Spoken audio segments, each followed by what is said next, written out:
और 14 साल तक राम जी ने, आप लोगों को यह लगता होगा कि 14 साल तक राम जी जंगल में रहे और यही सोचते रहे कि ओहो भाई जंगल में कंदमूल फल खाते रहे, ऋषियों से मिलते रहे। कुछ नहीं, ये कहने की बातें हैं। उठा के पढ़ोगे तो पता चलेगा कि राम जी ने 13 साल तक उन जंगल में बसे हुए शहर, गांव, बस्तियों, उन इलाकों, उन कॉलोनियों के बीच में काम किया। उन्होंने शहर शहर, गांव गांव पाठशालाएं खोली, यूनिवर्सिटी खोली, विद्यालय, विश्वविद्यालय खोले। उन्होंने नदियों के ऊपर बांध बनाए, बिजली उत्पादन शुरू किए। जिन गांवों में बिजली नहीं थी उन तक बिजली पहुंचाई, जहां सड़कें नहीं थी वहां सड़कें कैसे बने, जनता के आपसी सहयोग से उसका प्रबंध किया। जहां इन्फिल्ट्रेशन था, घुसपैठिए बहुत थे, आतंकवादी बहुत थे, वहां उन लोगों के भीतर संचार किया वीरता का और उनके खिलाफ उन्हें खड़ा किया। उनके साथ मिलकर अनेक दुष्टों को, अनेक आतंकवादियों को उन्होंने मार दिया, उनकी हत्याएं कर दी। जो ज्यादा बकवास कर रहे थे, जिन्होंने महल दुमहले बना लिए थे, उनके महल दुमहलों पे बुलडोजर चढ़ा चढ़ा के तोड़ दिए, सब बर्बाद किए। तुम्हारा यहां रहने का कोई मतलब नहीं बनता, तुम क्यों रहोगे, तुम्हारा कोई मतलब नहीं बनता। लेकिन उस जनता को पक्ष में किया। 13 साल में जब जनता पक्ष में आ गई, पूरी तरह राम जी की मुट्ठी में आ गई और चारों ओर राम जी की जय जयकार हुई, अब राम जी ने कहा अब रावण पे हमला होगा। लेकिन जब वो ये सोच रहे थे कि रावण पे हमला होगा, तब एक बड़ी घटना घटी कि मां भगवती जानकी का अपहरण हो गया। अपहरण हुआ तो लड़ाई तो पहले ही थी, अब और खुली हो गई, लड़ाई भयंकर खुली हुई। और उस लड़ाई में हम सब जानते हैं कि राम जी ने रावण का कैसा नाश किया और देश को पूरी तरह आतंकवादियों से मुक्त कराया। मैं यहां बस एक चीज पूछना चाह रहा हूं, राम जी के साथ कितने राजा आए थे लड़ाई में? कितने राजा आए थे राम जी की तरफ से लड़ाई में? केवल एक राजा। कौन था? सुग्रीव था। अब आप आश्चर्य करोगे, जंगल में ही रहने वाला निषाद राज गुह भी नहीं आया था। अच्छा बताओ, राम जी को जरूरत होगी कि नहीं होगी? टेलीफोन करा होगा कि नहीं करा होगा? दूत भेजे होंगे भाई साहब आ जाओ, कितने लोगों को बुलाया होगा? कोई भी नहीं आया। एक सुग्रीव था, सुग्रीव लड़ा केवल राम जी की तरफ से, सुग्रीव की सेना लड़ी। लेकिन राम जी को अपने बाहुबल पे यकीन था, वो लश्कर के चक्कर में नहीं था, वो काफिले के चक्कर में नहीं था। काफिले कितने आए कितने गए, कितने लोग आए कितने गए, कितनों ने साथ दिया कितने छूट गए, इससे कोई मतलब नहीं। राम जी का लक्ष्य सुनिश्चित था, विजय सुनिश्चित थी, और उसने जितने लोग मिले उन्हें लेके हमला किया और युद्ध जीत लिया। युद्ध जीत लिया और युद्ध को साथ लेके इस चीज को लड़ पड़े। तब राम जी ने इस चक्रवर्ती राज्य को और मजबूत किया। और इतिहास कहता है कि राम जी ने इस चक्रवर्ती साम्राज्य की बढ़ती इतनी की कि पूरे भूमंडल पे एक शासन स्थापित किया, पूरे भूमंडल पे। और इस भूमंडल पे शासन स्थापित करके इसे पीढ़ियों तक के लिए स्थिर कर दिया। उनके बाद उनकी संतान राजा लव पूरे भूमंडल पे एक छत्र साम्राज्य करने वाले राजा थे। और ये साम्राज्य लंबे काल तक चला, और ये लंबे काल तक चला जब तक इस देश में पैदा हुए राजा भरत। राजा भरत को मानो कि वो अपने बल पे पूरे भूमंडल पे शासन चलाने वाले आखिरी राजा थे। और राजा भरत का उत्तराधिकारी जिनका नाम था भूमन्यु, क्या नाम था? क्या नाम था राजा भरत के उत्तराधिकारी का? भूमन्यु उनका अपना लड़का नहीं था, उनके अपने 9 लड़के थे, लेकिन 9 लड़कों में से किसी को राज्य नहीं दिया, जो योग्य था उसे राज्य दिया, भूमन्यु को राज्य दिया। भूमन्यु के पास वो चक्रवर्ती राज आया जो राजा भरत का था, लेकिन भूमन्यु पे वो राज्य आने के बाद भूमन्यु उस उत्तराधिकार को पूरी तरह रख नहीं पाए, और धीरे धीरे उन्हीं के काल में ये चक्रवर्ती साम्राज्य टूटना शुरू हो गया। और फिर टूटते टूटते इतनी बुरी स्थिति बनी कि महाभारत काल में पूरी दुनिया में अलग अलग क्षत्रप और राजा स्थापित हो गए। तब भी अगर महाभारत उठा के पढ़ो तो चीन से, अमेरिका से, यूरोप के कई देशों से यहां से आज्ञा पत्र जारी हुआ था कि युद्ध में आके तुम्हें हमारी तरफ से लड़ना पड़ेगा। और वो लोग इंद्रप्रस्थ की आज्ञा के अनुसार यहां युद्ध लड़ने के लिए आए थे, और आपस में युद्ध हुआ, उसके बाद बिखराव हुआ, और देश लंबे काल तक युद्ध के बाद जो परिणति होती है उस परिणति का शिकार हुआ। युद्ध हमेशा नुकसान देने वाला होता है, नुकसान हुआ और देश एक भयानक गड्ढे में चला गया। हजारों साल के बाद तब एक और आचार्य पैदा हुए जिनका नाम था आचार्य चाणक्य। नाम सुना है? आचार्य चाणक्य का नाम सुना है? आचार्य चाणक्य पैदा हुए। देखो ये उन्हीं का पुस्तक है, ये कौटिल्य अर्थशास्त्र है, ये आचार्य चाणक्य का पुस्तक है। नाम क्या है इसका? अर्थशास्त्र। क्या नाम है इसका? और विषय क्या है इसका? राजनीति। विषय क्या है? नाम अर्थशास्त्र है, अर्थ मतलब पैसा, अर्थ मतलब पैसा, और विषय क्या है? इसका मतलब यह है अर्थ और राजनीति एक दूसरे से जुड़े हुए हैं। अर्थ और राजनीति अलग अलग नहीं है। जैसे आज लोग कहते जी अब तो राजनीति उनकी होगी जिनकी जेब में पैसा है। हमेशा से भाई, हमेशा से राजनीति उनकी है जिनकी जेब में पैसा है। जिनकी जेब में पैसा नहीं है उनकी राजनीति नहीं है। लेकिन पैसा जरूरी नहीं है मुद्रा के रूप में हो, पैसा जरूरी नहीं है कि मुद्रा के रूप में हो। मुझे मेरी जेब में एक भी रुपया नहीं है, सच में ही नहीं है। आज जब मैं सुबह घर से चला तो मैंने पुनीत से कहा एक गड़बड़ होगी। बोला क्या? मैंने कहा वो पर्स घर छूट गया। तो बोला कुछ नहीं, मेरे पास पैसे हैं। तो मैंने कहा पैसे हैं तो चलो कोई बात नहीं, जब इसके पास पैसे हैं इसके पैसों से काम चला लेंगे। अच्छा ये बताओ मेरे पास पैसा था क्या? बोले पैसा था क्या मेरे पास? नहीं। क्या था मेरे पास? व्यक्ति। क्या था मेरे पास? और व्यक्ति के होने से मेरे पास धन हो गया कि नहीं हो गया? इसका मतलब धन जरूरी नहीं है कि मुद्रा के रूप में हो।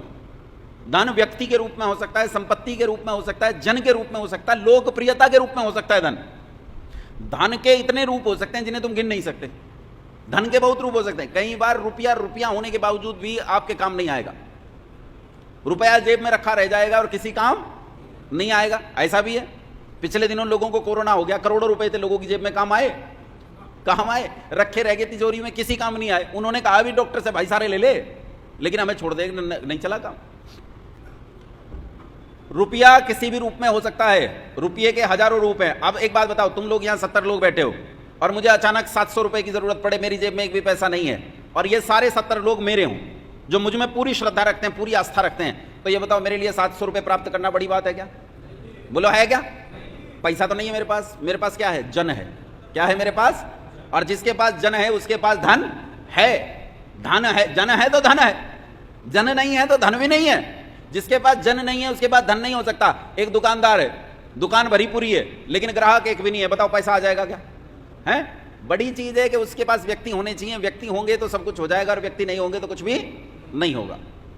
अब एक बात और समझने का प्रयास करो कि जब महाभारत के बाद इस देश की टूटने की हालत हुई तो यह देश किस हालत में पहुंचा। अभी अभी मैंने एक घटना सुनी है, फ्रांस में पूरी की पूरी लाइब्रेरी जला दी गई और एक भयानक दंगा पूरे फ्रांस में फैल गया। असल में मैं बताऊं आपको कि प्राचीन काल से ही पूरे यूरोप का केंद्र जो है वो फ्रांस रहा है, इंग्लैंड नहीं है। यूरोप का केंद्र क्या है? सबसे ताकतवर देश हमेशा से कौन रहा है? फ्रांस रहा है। अभी भी ये मत मान लेना आप कि फ्रांस किसी दोयम दर्जे का देश है। आज भी फ्रांस यूरोप के सबसे ताकतवर देशों में से एक है, और अभी भी फ्रांस लड़ता नहीं है सामान्य रूप से, लेकिन अगर लड़ने की बात आए तो मुझे नहीं लगता फ्रांस से ताकतवर कोई देश निकल के आएगा यूरोप में। आज भी इतनी ताकत है फ्रांस के पास। लेकिन फ्रांस जो है अभी वर्तमान में स्थिति ऐसी है कि मुसलमानों से अपनी रक्षा के लिए आतुर है। हमारे साथ क्या घटना घटी सुनो। हमारे साथ यह घटना घटी कि हजारों साल महाभारत के युद्ध के बाद, पतन के बाद, इस देश पे पहला हमला आज से 1250 साल पहले किसने किया था? नाम बताओ किसने किया था? इतना इतिहास सबको पता होना चाहिए। किसने किया था 1250 साल पहले मुसलमानों का पहला हमलावर, जिसने इस देश पर पहला हमला किया? नाम था बिन कासिम। क्या नाम था? बिन कासिम नाम था। मोहम्मद तो सारे ही हैं, है ना? मोहम्मद तो सारे हैं, नाम था बिन कासिम। बिन कासिम ने जब हमला किया तो झगड़ा किस चीज का था बताओ? तुम्हें पता है झगड़ा क्या था? झगड़ा यह था कि इन मलेच्छों के पास, इन नीच लोगों के पास खाने पीने के लिए रोटी पानी भी नहीं है। तो वहां अरब देशों में इनके पास पीने का पानी उपलब्ध नहीं है। पीने का पानी मुसलमानों के पास नहीं था। और हमारे यहां एक नदी बहती थी, नदी का नाम था सिंधु नदी। सिंधु नदी का सारा पानी पेयजल है। आज भी उसका जो पानी है वो पेयजल है। सिंधु नदी भारत से निकलती है और पाकिस्तान में से होते हुए फिर जाके समुद्र में गिरती है अंत में जाके। सिंधु नदी से ये मलेच्छ पानी लेने के लिए आए। जब पानी लेने आते थे गांवों को लूटते और शहरों को उजाड़ते हुए आते थे। उस समय राजा दाहिर ने इसका विरोध किया, भाई शहर गांव क्यों उजाड़ रहे हो, पानी ले जाना है पानी ले जाओ। अच्छा, कई बार ये पानी लेके गए तो कुछ नहीं। फिर एक दिन राजा दाहिर ने कहा, भैया हमारा पानी चाहिए तो तुम तो हमारा घर बर्बाद कर रहे हो, मेंटेनेंस टैक्स देना पड़ेगा। जो गांव शहर बर्बाद कर रहे हो उसका मेंटेनेंस टैक्स देना पड़ेगा, वो टैक्स नहीं दोगे तो हम पानी नहीं देंगे। इस बात पे विवाद हो गया और राजा दाहिर का और इस बिन कासिम का आपसी युद्ध हुआ, और इस युद्ध में बिन कासिम बुरी तरह पराजित हुआ। इतना मारा इस बिन कासिम को, इतना मारा कि इसे कई सौ साल तक होश नहीं आई।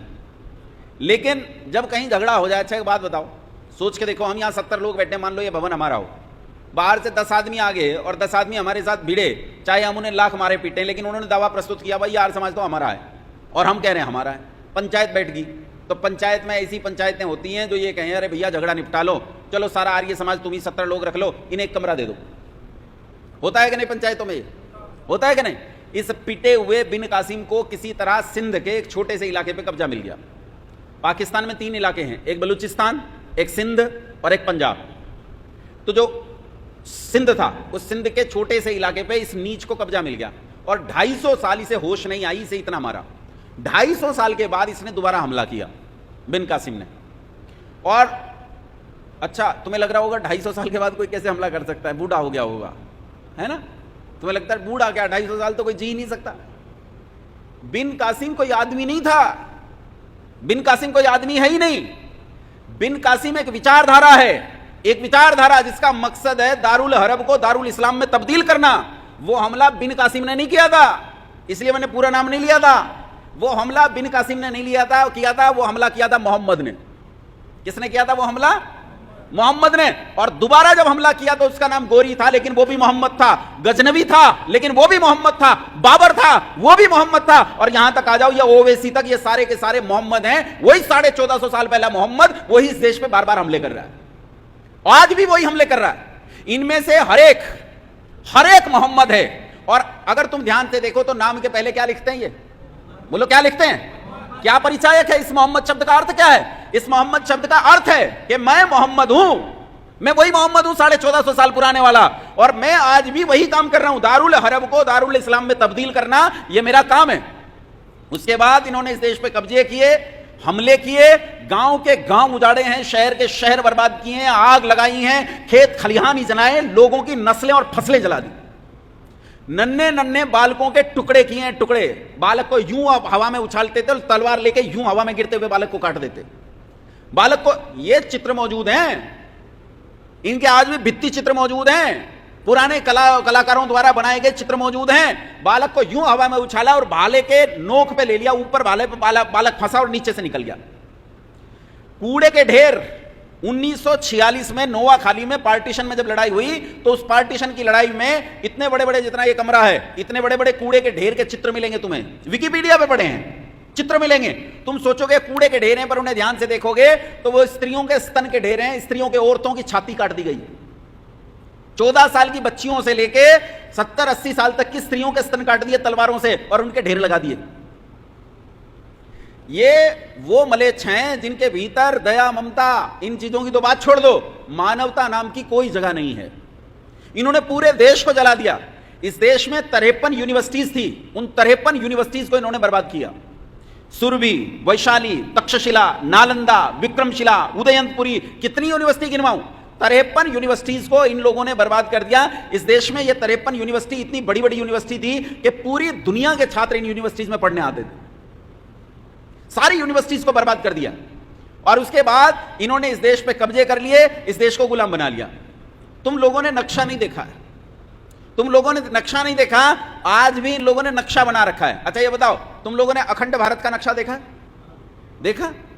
उसमें पाकिस्तान भी शामिल है, नेपाल भी शामिल है, अफगानिस्तान तक शामिल है, और इधर इंडोनेशिया, म्यांमार तक शामिल है। ब्रह्मदेश जिसे बोलते हैं वो म्यांमार, वहां तक का इलाका शामिल है, और नीचे श्रीलंका वगैरह ये सारी चीजें शामिल है, चीन का बहुत सारा इलाका शामिल है इसमें।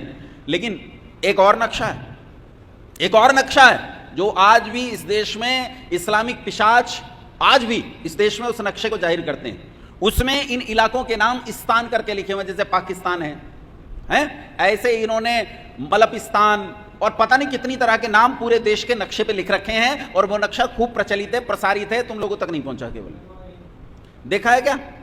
चलो भिजवा देंगे, तुम्हारे ग्रुप्स तो होंगे, उन ग्रुपों में भिजवा देंगे, नक्शा देख लेना। वो पूरी लड़ाई अपने निश्चय के साथ लड़ रहे हैं, तो इस लड़ाई को लड़ना हमें भी पड़ेगा। और ये याद रखना, बिना संगठन के लड़ना संभव नहीं है, इसलिए सबसे पहली और जरूरी चीज है कि हम संगठन का निर्माण करें। जो संगठित नहीं होते उन्हें मार दिया जाता है। एक घटना बताता हूं, एक बच्चे की और उसके पिता की। बच्चे का नाम था गुरु गोविंद सिंह। क्या नाम बताया मैंने? नाम सुना है कि नहीं गोविंद सिंह का? कहां के थे ये? अरे बताओ कहां के थे? हैं? कहां के थे? गुरु गोविंद सिंह थे बिहार के, पटना में पैदा हुए। पटना से विस्थापित होकर ये पंजाब चले गए, और पंजाब में जाके इन्होंने अपनी लड़ाई लड़ी। इनकी सारी लड़ाई पंजाब की लड़ाई है, लेकिन असल में ये बिहार के थे मूल रूप से, और तब इनका नाम गोविंद राय था। इनके पिताजी का नाम था गुरु तेग बहादुर। उस समय मुगलों का अत्याचार हिंदुओं पे बहुत ज्यादा बढ़ रहा था, और जब स्त्रियों को घरों में से निकाल निकाल के उनके साथ सामूहिक बलात्कार और बुरी स्थितियां चली थी, तो लोग रोने आते थे गुरु के पास। कश्मीर के बहुत सारे पंडित लोग, कश्मीर के बहुत सारे हिंदू गुरु के पास आए और उनके पास बैठ गए, और उन्होंने कहा कि गुरुजी हमारी रक्षा कैसे होगी, हमारी रक्षा का उपाय क्या है? धर्म कर्म की बात तो बहुत हुई, लेकिन हम बचेंगे कैसे? हमारी तो नस्लें नष्ट की जा रही हैं, हमारी स्त्रियों को जबरदस्ती अपहरित करके उन्हें मुसलमान बनाया जा रहा है, और उनसे मुसलमान बच्चे पैदा किए जा रहे हैं, हम कैसे बचेंगे? तो गुरु गोविंद सिंह उन्हें तरह तरह की सांत्वना दे रहे थे। वो लोग तो चले गए। उनके बाद ये छोटा सा बालक आया गुरु तेग बहादुर के पास, माफ करना शायद मैंने गोविंद सिंह कह दिया था। तेग बहादुर के पास आया और तेग बहादुर से छोटा सा बालक गोविंद सिंह बोला कि पिताजी आखिर देश बचेगा कैसे, रक्षा कैसे होगी? तो गुरु तेग बहादुर ने कहा कि बेटा ये तब तक नहीं हो सकता जब तक कोई महापुरुष खड़ा नहीं होगा इस लड़ाई को लड़ने के लिए। कोई एक महापुरुष होगा जिसके पीछे संसार उठ के चल पड़ेगा, जब वो लड़ेगा तो दुनिया उसके साथ लड़ेगी, तभी अत्याचार का अंत होगा, दूसरा कोई तरीका नहीं। तो गोविंद सिंह ने अपने पिता से कहा कि पिताजी वर्तमान में आपसे बड़ा महापुरुष कौन है इस देश में? आपसे बड़ा महापुरुष कौन है इस देश में? यदि आप ही बलिदान नहीं देंगे इस देश के लिए तो कौन बलिदान देगा? तेग बहादुर को यह बात तीर जैसी लगी और उन्होंने सारी रात विचार किया। सुबह उठे और अपने कुछ लोगों को लेके मुगलों के पास पहुंच गए। यतिदास, मतिदास, कई लोग थे ऐसे उनके साथ, उन्हें लेके पहुंचे और वहां मुगलों ने उन्हें पकड़ लिया, गुरु तेग बहादुर का सिर काट दिया, कत्ल कर दिया। और भाई यतिदास मतिदास को आरे से, जो लकड़ी चीरने के आरे होते हैं ना, एक तरफ से एक आदमी पकड़ता है दूसरी तरफ से दूसरा, ऐसे सिर से लेके पांव तक बीच में से चीर दिया उन्हें। नन्हे बालक के पास पिता का सिर पहुंचा और इनके मरने की सूचना पहुंची, कहीं को कड़ाहों में उबाला गया और वो सारी सूचनाएं गोविंद सिंह के पास पहुंची। गोविंद सिंह ने उस सारी सूचनाओं को सुना, लेकिन उसके मन में इन मुसलमानों के प्रति एक ठीक विचार के ये कैसे हैं, वो एक अच्छी अंडरस्टैंडिंग उसके दिमाग में बैठ गई। लेकिन उसने सोचा कि मैं नन्हा सा बालक हूं, लड़ूंगा कैसे, इनके साथ लड़ा कैसे जा सकता है? तब उसने शास्त्रों का अध्ययन करना शुरू किया और पढ़ना शुरू किया। उन्हीं शास्त्रों से उसे प्रेरणा मिली कि जब तक मैं बहुरूप न हो जाऊं, जब तक मैं बहुत सारे गोविंद सिंहों में न बट जाऊं, तब तक मैं काम नहीं कर सकता। मुझे एक गोविंद सिंह नहीं, मुझे हजारों लाख गोविंद सिंह बनना पड़ेगा। हजारों लाख गोविंद सिंह बनने के बाद मैं इस देश की रक्षा जरूर कर पाऊंगा। और तब गोविंद सिंह ने बड़े होकर एक संगठन का निर्माण किया और इस संगठन का निर्माण था खालसा पंथ। ये खालसा पंथ एक संगठन था और इस संगठन में उन्होंने एक एक व्यक्ति को सैनिक नहीं, सेना बनाया।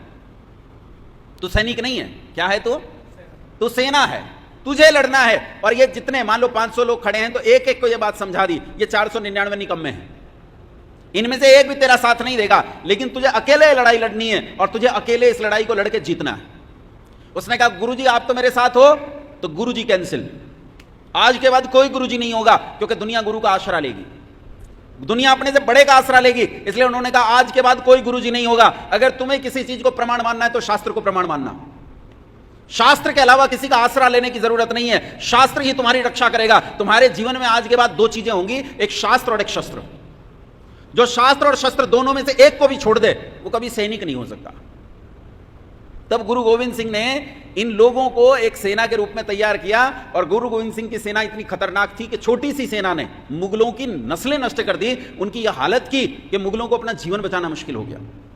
गुरु गोविंद सिंह के समापन पे तब एक महान योद्धा ने जन्म लिया जिसका नाम था, क्या नाम था? बंदा बैरागी का नाम सुना है? वीर बंदा बहादुर। और वो इतना खतरनाक योद्धा हुआ कि उसने अपने इलाके में से मुसलमानों का पूरी तरह सफाया कर दिया और वहां एक शांतिपूर्ण राज्य की स्थापना की। इसलिए तुम लोगों को एक संगठित बल की जरूरत है, तुम्हें स्वयं संगठित हो जाने की जरूरत है। अगर तुम लोग संगठित नहीं हुए तो यह तयशुदा बात है कि तुम नष्ट कर दिए जाओगे। अब देखो तुम ही लोगों में मैं एक चीज बता रहा हूं, कुछ लोग मेरी बात को बड़े ध्यान से सुन रहे हैं, कुछ लोग केवल सुन रहे हैं और कुछ के ये बात हृदय तक जा रही है, और कुछ लोग इस उपेक्षा से बैठे होंगे, यार कहां आ गए, पता नहीं खून पी लिया है, घंटा हो गया, पता नहीं क्या क्या कह रहा। कुछ लोगों के मन में ये भी भाव चल रहे होंगे। तो ये अलग अलग भावनाएं सबकी हो सकती हैं, मुझे उनसे कोई फर्क नहीं पड़ता। मुझे इस बात से कोई फर्क नहीं पड़ता, क्योंकि तुम तो 70-80 लड़के यहां बैठे हो, मैं तो पूरे देश में जाता हूं और पूरे देश में ऐसी जगह भी जाता हूं जहां एक भी आदमी मेरी बात सुनने वाला नहीं होता, तब भी उनके बीच में बात बताता हूं। लेकिन मैं उन लोगों के लिए सुना ही नहीं रहा हूं जो सुन नहीं रहे, जिनके हृदय तक बात नहीं जा रही। मैं तो उस एक आदमी के लिए बोल रहा हूं जिसके हृदय तक बात जा रही है। मुझे तो वो एक गोविंद सिंह चाहिए जिस गोविंद सिंह के हृदय में ये बात जाके स्ट्राइक करे। वो अकेला उन हजारों लाखों से कहीं बड़ा योद्धा है। और ऐसे हिजड़े जो अपने देश के लिए सुनते भी नहीं, चीजों को समझते ही नहीं, जिन्हें अपने देश के प्रति संवेदना और पीड़ा नहीं है, ऐसे पशुओं के समान है। नाली में ठंड में पड़ा हुआ एक कुत्ता जैसे हाँफता रहता है, ऐसे ही हाँप हाँप के ये लोग अपना जीवन नष्ट कर देते हैं। इन्हें देश समाज और समाज की पीड़ाओं से कोई लेना देना नहीं होता।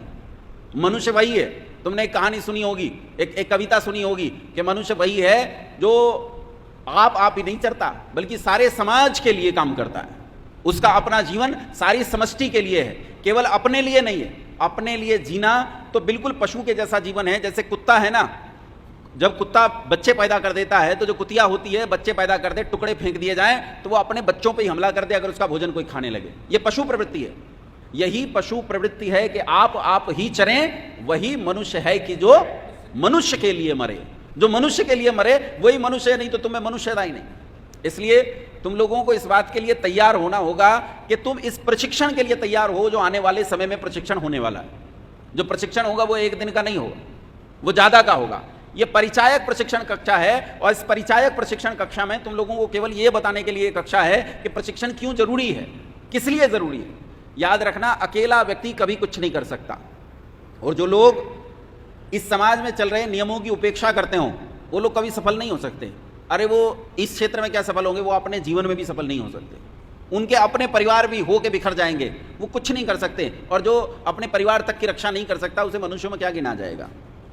इसलिए अपने राष्ट्र, अपने समाज के लिए उठ के खड़े हो। अगर तुम अपने समाज, अपने राष्ट्र के लिए खड़े नहीं होगे तो इससे समाज पे कोई फर्क नहीं पड़ता, लेकिन तुम्हारा अपना जीवन पशुओं जैसा जीवन होगा और पशुओं की तरह जियोगे और पशुओं की तरह मर जाओगे, उसका कोई लाभ नहीं होगा। तैयार हो इसलिए कि तुम देश के लिए खड़े हो सको, राष्ट्र के लिए खड़े हो सको, तुम सैनिक बन सको और तुम सच्चे शिवाजी सैनिक बन सको। नायमात्मा प्रवचनेन लभ्यो न मेधया न बहुना श्रुतेन